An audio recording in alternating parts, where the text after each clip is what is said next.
Un cordial saludo a todos los miembros de la comunidad universitaria, profesores, estudiantes, trabajadores y, por supuesto, toda la ciudadanía del departamento de Córdoba y del país. Como es costumbre, todos los domingos tenemos la oportunidad de leer y hacer los comentarios de nuestra columna de opinión, columna que tiene como propósito desarrollar un proceso educativo, pedagógico, ilustrativo, alrededor de temas y problemas que tienen que ver con la vida local, regional, nacional e internacional. En esta ocasión voy a plantear una reflexión en esta columna alrededor de lo que a partir de hoy, 7 de agosto, inicia en Colombia. Hoy se posesiona el presidente Gustavo Petro Urrego. Por primera vez llega a la presidencia de Colombia en más de 200 años de vida republicana un presidente de izquierda. Y eso significa un acontecimiento que requiere, por supuesto, todas las interpretaciones y todas las lecturas, como se han venido haciendo, no solamente en el ámbito académico, intelectual, de pensadores de Colombia, sino de América Latina y a nivel mundial. Grandes retos, por supuesto. Cuando hablamos del cambio o de los cambios, no es una simple definición teórica. Los cambios requieren acciones y esas acciones tienen que materializarse en transformaciones. Entonces, cuando hablamos del cambio social, en un país de una larga tradición de profundas inequidades sociales, pues el cambio se tiene que reflejar en reducir esas inequidades sociales. En un país con una larga tradición de exclusión y vulneración de derechos, el cambio tendrá que traducirse en el reconocimiento y el goce de esos derechos a amplios sectores de la sociedad colombiana que han estado marginados de ello.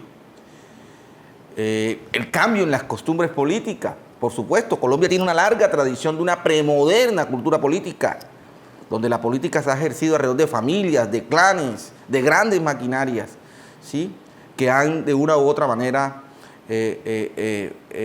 generado una concepción de la democracia totalmente inversa. Entonces el cambio implica cómo se modifican esas costumbres políticas y cómo el país realmente construye una moderna cultura política. Así que señalo esto porque hizo parte de la agenda programática del presidente Petro, con el cual se ganó un amplio respaldo de la sociedad colombiana, esa sociedad que se conectó con esas ideas, esa sociedad excluida y marginada que se identificó con esas ideas. En consecuencia, el cambio en estos 4 años de gobierno implica precisamente ser coherente con eso que se planteó en el ejercicio de gobierno. Es decir, se va a gobernar, se va a tener la posibilidad de hacer las reformas, de hacer las transformaciones. En consecuencia, este acontecimiento que a partir de hoy, 7 de agosto, y en los próximos 4 años, con un gobierno de izquierda por primera vez en la historia de Colombia, pues requiere muchas lecturas, muchas interpretaciones, muchas investigaciones. Quisiera en ese sentido pues hacer una reflexión desde mi percepción y desde mi visión y desde mi formación académica puedo pues aportar temas sobre el cual en otros momentos, en distintas otras columnas, pues también lo he hecho. Y he llamado a esta columna El devenir del nuevo gobierno. A partir del 7 de agosto de 2022 inicia un gobierno en Colombia.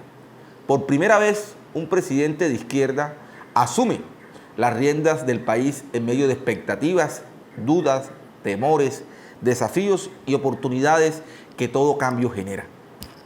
El éxito del nuevo gobierno debe traducirse y reflejarse en mejores niveles de equidad y bienestar social. Para ello, deben tramitarse y aprobarse las reformas estructurales que el país demanda en materia de desarrollo rural integral, salud, política, asistencia social, educación, entre otras. Sobre todo, la reforma tributaria, la cual debe generar los recursos para soportar y financiar las transformaciones sociales urgentes. Importante señalar que el escenario donde se deliberan y aprueban las reformas es el Congreso, institución que representa el país político y con el mayor nivel de desaprobación por parte de la ciudadanía. Este actual Congreso, renovado en gran medida por movimientos y partidos políticos alternativos, deberá representar una expresión política moderna que supere las viejas prácticas politiqueras de nuestra premoderna cultura política, acentuada en gran parte del territorio nacional. Para que esto suceda, deben aprobarse leyes que hagan posible las reformas que requiere el país nacional, representado en millones de colombianos excluidos del bienestar social. La aprobación de estas reformas requiere de un gran acuerdo que el nuevo gobierno ha definido como un pacto histórico. Como todo acuerdo, debe construirse entre iguales y diferentes, es decir, un pacto que evidencie la pluralidad y diversidad de la nación colombiana y cuyo fin o propósito sea la justicia social. Muchas de estas reformas deben priorizarse en la agenda legislativa y aprobarse en los periodos respectivos para que hagan parte del Plan de Desarrollo Nacional y puedan ser una realidad. Esto es lo que espera la sociedad colombiana, una actitud que señale el devenir del nuevo gobierno, que con la implementación de la reforma comience a cumplir las expectativas y necesidades de la gente, sobre todo los más vulnerables.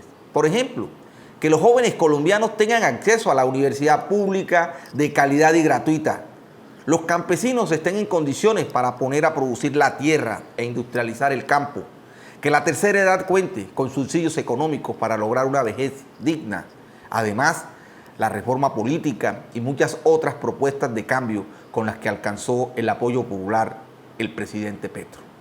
Sin duda alguna, lograr lo antes mencionado dependerá del relacionamiento con el Congreso, que debe darse pensando en los cambios que el país necesita y no solo en el poder clientelar que garantiza las maquinarias políticas locales especializadas en ganar elecciones y distribuir el Estado como si fuera su empresa privada.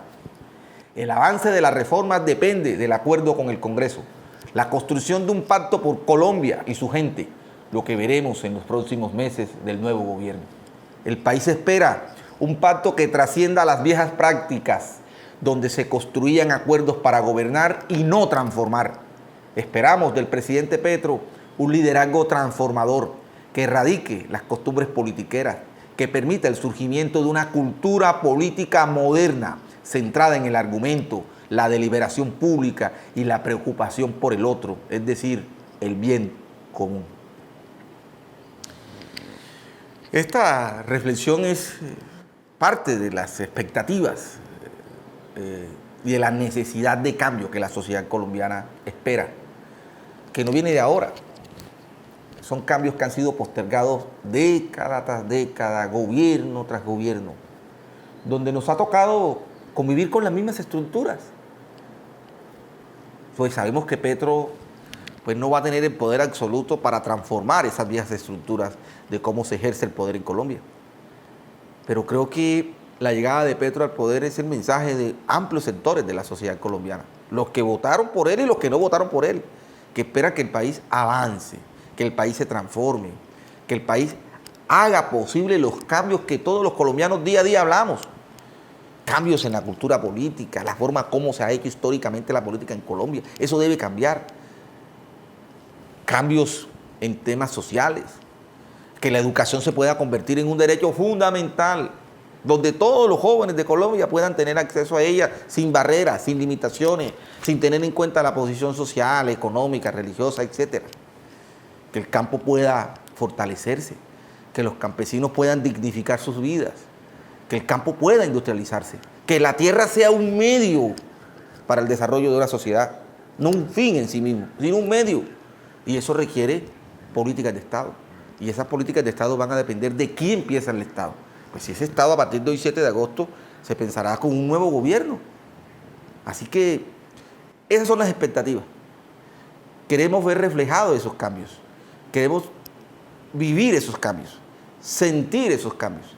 Y por supuesto, eso va a requerir, como he planteado en esta reflexión, de un gran acuerdo con el Congreso. Es el Congreso donde se transmitan las leyes. Y son esas leyes las que hacen posible esos cambios y esas transformaciones. Necesitamos que ese Congreso esté a la altura de su responsabilidad histórica, que ese Congreso esté a la altura de lo que el país reclama, demanda, necesita.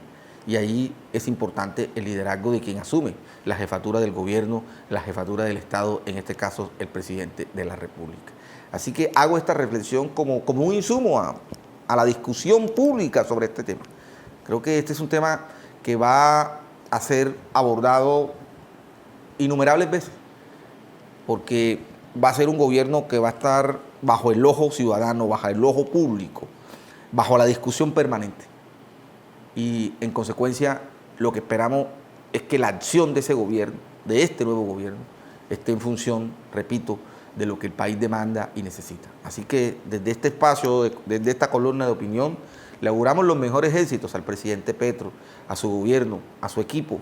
El país necesita transformaciones, el país necesita avanzar en una senda de desarrollo y de progreso para todos. Si a nosotros nos va bien, le va bien al país, si al país le va bien, nos va bien a todos. Y creo que ese es el sentir, ese es el sentimiento que debemos expresar. Así que al presidente Petro y a todo el gobierno, desearles los mejores éxitos por el bien de Colombia. Muchas gracias.